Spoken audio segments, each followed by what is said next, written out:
Hey y'all. Women and self-defense. Now, when women are socialized in the United States of America, there's a wide way and divergence in how that process takes place. Okay? We can assume that if a woman doesn't have brothers, grew up in areas that were not urban intensive, that being socialized to hitting, being very aggressive, especially hitting with a closed hand, many times is lacking, okay? Guys generally learn and are socialized to learn violence because our country is a violent country, and it's understood that there are certain rites of passage involved with being a young man where you have to act aggressively towards other young men. There are exceptions to this, and I'm going to mention them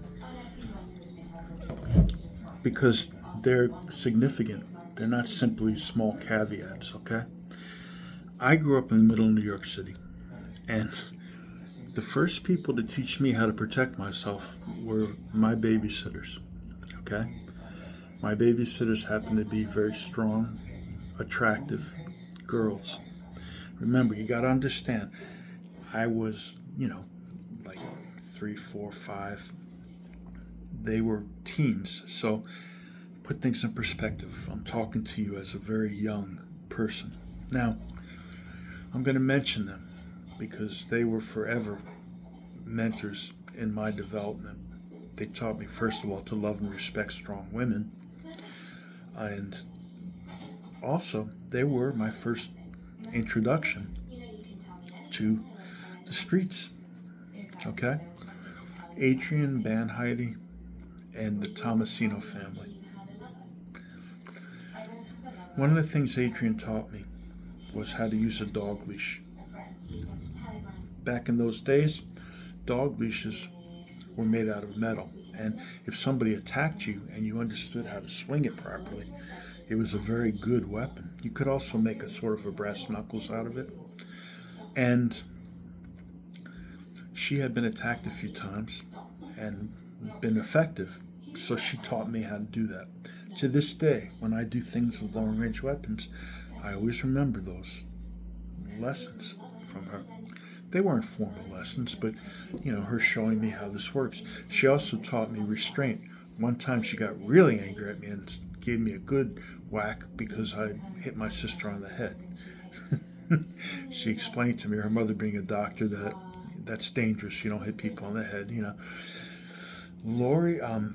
Adrian and Andrea also taught me how to punch, how to throw a good shot, okay?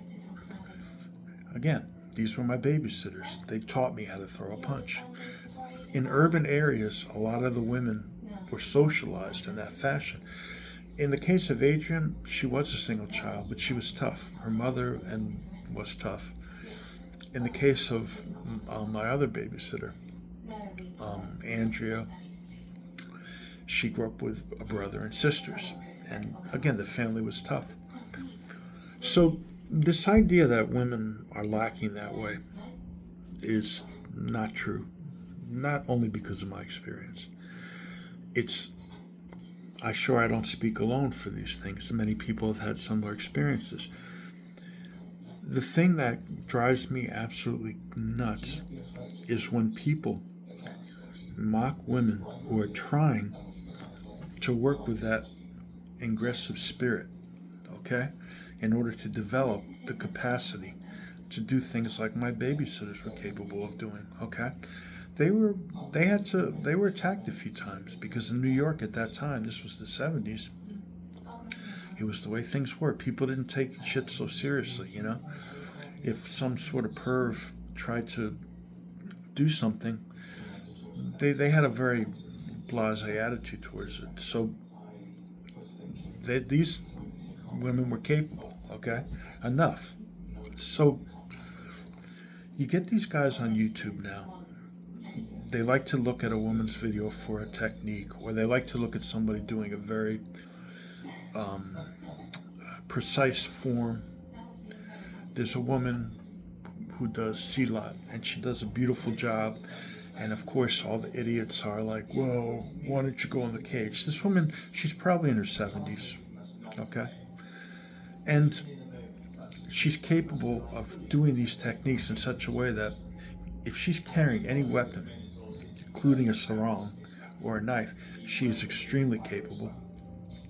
But these guys, they take it upon themselves to make fun of a woman because she's doing a technique that they don't think is valuable. Um, there's one particular guy that does this. Um, Ramsey Dewey, I think his name is. Uh, and, again, he speaks intelligently, seems to understand what he's doing, but has no idea how destructive that is. Because when women are learning self-defense, there's a lot of women that have not been conditioned and need to develop that saki, okay? And there are a lot of women who are on social media, a lot of attractive women doing martial arts, and they do these forms. The thing is, you're not going to endanger somebody by encouraging them. There is a time and place to critique things. And I'm going to tell you something else. I want you to show me any sort of account of a situation, of any of the many mirror incidents that take place where a woman was killed because she did a technique wrong, or a man for that matter. Okay? I'm going to have a hard time because it simply doesn't exist. Technique is the end of the chain. There are a lot more things to get right. And doing a technique properly is less important than most people think compared to having the will to fight back, okay? Knowing what motivates you to fight back, developing that energy to fight back, okay? This woman I'm talking about, she's on YouTube. I don't remember her name, but when she's doing her forms, she's hitting. It's aggressive. She's smacking. She works with Kevin Lee a little bit. Getting somebody to develop those capacities is vital. More so than when you do the technique, turn the wrist this way, and that won't work because if you do this elbow strike, I can make it so it looks like it's worthless. That's what a lot of people do when they're trying to be. I don't know what they're trying to be. They're trying to get views. I don't think they do it to get views. I think some of them who are more intelligent think they're in some way making a contribution, telling people that if a woman can throw a punch properly and kick properly in a kickboxing class, that's a better technique than what other women are doing. The fact of the matter is, the ability to physically resist is the most important thing to teach initially. And only then can you start to work on ways to manifest that. And technique is the very last part of that chain. Knowing how to hit hard, knowing how to have resistance, knowing how to use emotional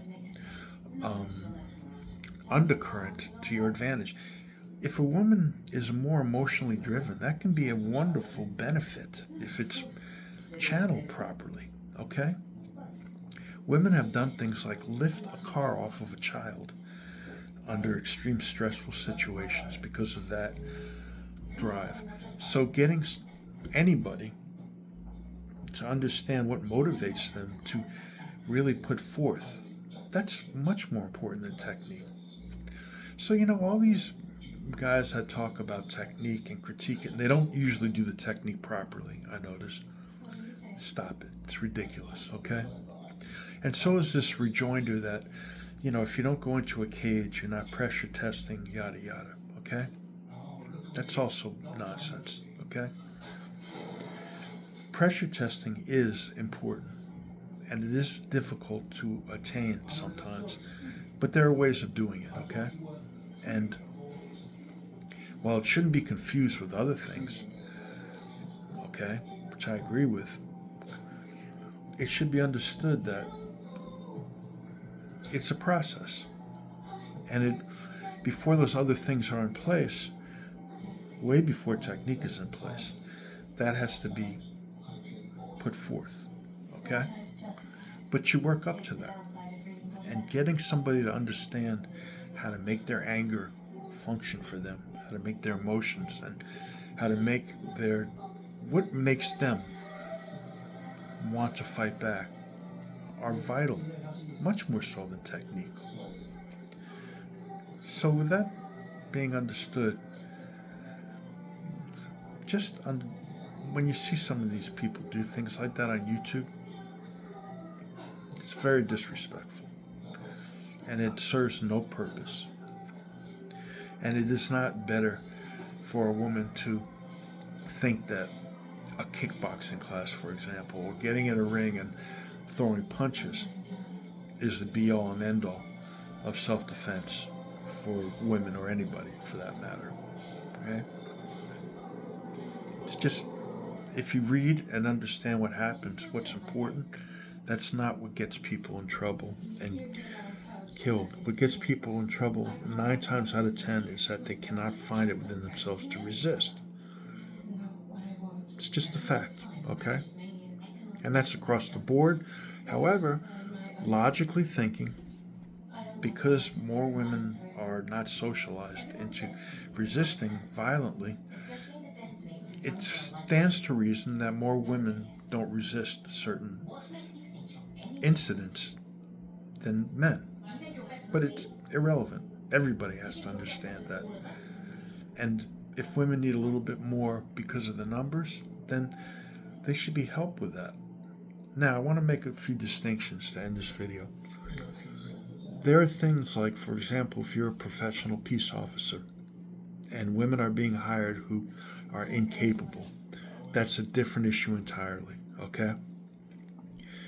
Not only is it something I wouldn't tread upon, but I have a lot of sympathy for police officers who feel as though they don't want to risk their life because a woman is incapable because of her limits, okay? I'm not going to say whether that is overcomable or not. I do believe it is, but I think regardless, a woman has to prove herself in that situation. It's a benchmark for being able to go out on the streets and be capable. I'm not talking about just let women come into a situation where they're not prepared because they're women. What I'm talking about is when women are making an effort to be capable and doing technique, even if it's a technique that maybe people find questionable, a little bit too halcyon, like a lot of the demos that people do, okay? You know, think about that from a different perspective. Think about it from the perspective of what's positive about that, because there is progress that can be made that way in that situation, as opposed to discussing a benchmark for competency when you know there's going to be a specific situation that one has to train for. Different situation, okay? I'm going to close with somebody who was a dog trainer and a very good martial artist, a friend of mine and one of my students, who once told me that when you train a dog how to protect, you want to train it never to lose. It's an interesting perspective, and I think some of it, in a somewhat diluted form, applies when you're trying to teach a woman or somebody who's not socialized for violence how to hit the buttons in themselves to come up with that, okay? You have to develop a certain base level of confidence and sureness so that somebody is willing to really go out and be aggressive. And it's worth mentioning because even though it sounds a little bit derogatory and it's not meant to, I happen to love dogs and I have no problem comparing them to people, but it's something that it could be an effective approach under certain circumstances. Okay.